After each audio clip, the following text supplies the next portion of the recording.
ពីប្រទេសថៃយ៉ាងកំរោលដោយគ្មានមេត្តាធម៌អ្វីសូម្បីតែបន្តិចអ្វីគ្រប់យ៉ាងគេធ្វើដើម្បីបំផ្លាញយើងទាំងអស់អាស្រ័យនេះហេតុនេះហើយសូមប្រជាពុទ្ធបរិស័ទទាំងអស់មេត្តាក្រោកឈរឡើងសាមគ្គីគ្នាជាធ្លុងមួយដើម្បីនឹងប្រជុំមុខនៅការឆ្លៀនពៀនដ៏អមនុស្សធម៌នេះឈាមដែលកំពុងហូរតាមទល់ដែនដែលបង្កវិនាសកម្មដោយពួកថៃគឺជាសក្ខីភាពមួយដែលពួកយើងទទួលរងនូវការប្រមាថកាត់ទានយ៉ាងក្រៃលែងទឹកចិត្តខ្មែរដំហិមេត្រូវតែចងគ្នាជាធ្លុងមួយឲ្យខាងតែបានដើម្បីនឹងភាពគង់វង្សនៃទឹកដីរបស់យើងការបែកបាក់សាមគ្គីគឺជាផ្លូវឆ្ពោះទៅរកជ្រោះមរណៈព្រោះហេតុដូច្នេះខ្មែរយើងមិនអាចបែកបាក់សាមគ្គីគ្នាឡើយលោកត្រូវតែរួមសាមគ្គីគ្នាជាធ្លុងមួយជាបាច់មួយជាក្រុមមួយជានគរមួយ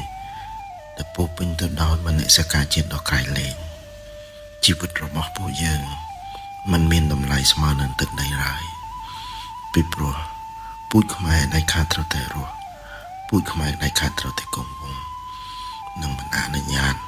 ឲ្យបរទេសណាម្នាក់មកប្រមាថលើទឹកដីរបស់យើងពូជសាសន៍របស់យើងឡើយសូមប្រជាជាតិទាំងមូលទម្លាក់ចោលនៅរាល់និន្នាការនយោបាយទម្លាក់ចោលនៅការមិនស្របគ្នាអ្វីទាំងអស់ពេលនេះគឺជាពេលកសាងស្មារតីហើយអបក្រសោបគ្នាឲ្យខាងតែបានគឺជាកម្លាំងដែលមហិមាដ៏អស្ចារ្យដ៏រឹងមាំដើម្បីនឹងប្រយុទ្ធប្រឆាំងនឹងពួកឆ្លៀនពៀនទាំងអស់នេះជាមួយនឹងរាជរដ្ឋាភិបាលនៅពេលដែលគេបញ្ជូនយន្តហោះមកទម្លាក់គ្រាប់ចូលមកលើទឹកដីរបស់យើងគេមិនបានគិតថានៅលើដីនគរនៃកម្ពុជានេះមានព្រះសង្ឃមានវត្តអារាមមានជនចាស់ជរាកុមារស្ត្រីមានផ្ទៃពោះនិងអ្នកជំងឺព្រមទាំងប្រជាពលរដ្ឋស្លូតត្រង់ឡើយទីស្ថានវប្បធម៌វត្តអារាមគឺត្រូវបានកំទេចដោយយន្តហោះចម្បាំងរបស់ពួកអមនុស្សធម៌ទាំងអស់នេះគឺជាបង្ហាញនៅកាយវិការអមនុស្សធម៌ក្នុងនាមជាអ្នករស់នៅជិតខាងដូចគ្នាគេមិនអាណិតយើងឡើយគេមិនស្រណោះយើងឡើយព្រោះហេតុដូច្នេះពេលនេះអ្វីដែលយើងអាចធ្វើបានគឺកម្លាំងសាមគ្គីជាតិកម្លាំងជួយគ្នាសូមខ្មែរគ្រប់រូបកុំនៅស្ពឹកស្រពន់សូមខ្មែរគ្រប់រូបចាក់ចេញពីប្រទេសរបស់ខ្លួនហើយចូលទៅជួយដល់ជនភេសកតាមលទ្ធភាពណាដែលអាចធ្វើទៅបាននេះជាឧសទិបជាអាវុធដ៏អស្ចារ្យដែលខ្មែរយើងមាននៅក្នុងដួងចិត្តគ្រប់គ្នាមកដល់ដំណាក់កាលនេះហើយសូមប្រជាជាតិទាំងមូលជាពិសេសពលរដ្ឋព្រះសង្ឃសូមលោកមេត្តាកុំស្រក់ទឹកភ្នែកហើយអង្វរកពួកអមនុស្សធម៌ទាំងអស់នេះកុំឲ្យមកបំផ្លាញយើងពួកនេះគ្មានក្តីមេត្តាទេគ្មានចិត្តស្រណោះគ្មានមិត្តភាពគ្មានអ្វីទាំងអស់ប្រសិនបើពួកគេគិតថាយើងជាអ្នកចិត្តខាងរបស់ពួកគេនឹងមិនបំផ្លាញវត្តអារាមរបស់យើងប្រាសាទរបស់យើងនិងផ្ទះសម្បែងរបស់ជនស្រុកត្រង់របស់យើងឡើយកងទ័ពរបស់យើងបានតស៊ូយ៉ាងស្វិតស្វាញបង្ហូរនៅឈាមដាបធរណីខ្មែរតាមទល់ដែនដើម្បីនឹងការពារអធិបតេយ្យដែនដីរបស់យើងការពារពលរដ្ឋការពារអ្វីទាំងអស់ដែលជាពូជសាសន៍ខ្មែរ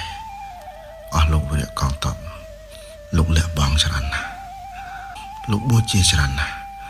លោកធ្វើនៅអ្វីគ្រប់យ៉ាងលោកលះបង់នៅរបស់ដ៏ពិសិដ្ឋរបស់ដ៏មានតម្លៃបំផុតរបស់លោកគឺជីវិតពួកយើង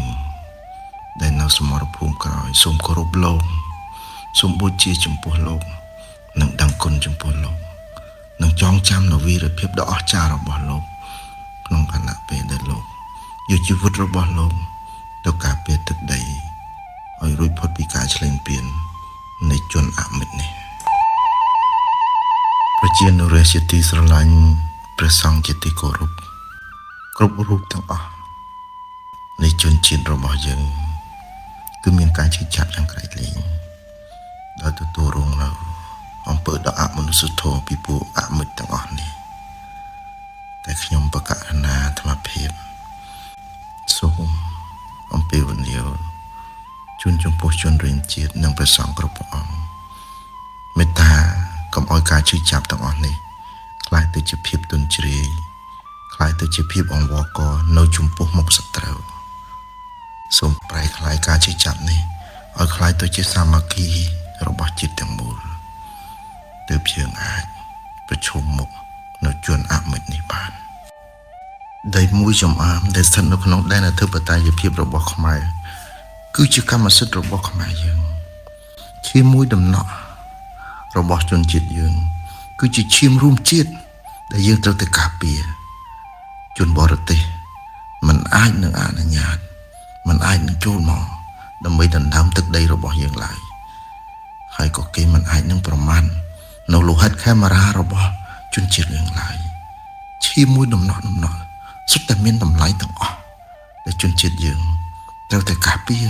ខ្មែរយើងត្រូវតែការពារឲ្យខាងតែបានហើយយើងត្រូវតែសាមគ្គីគ្នាដាច់ខាត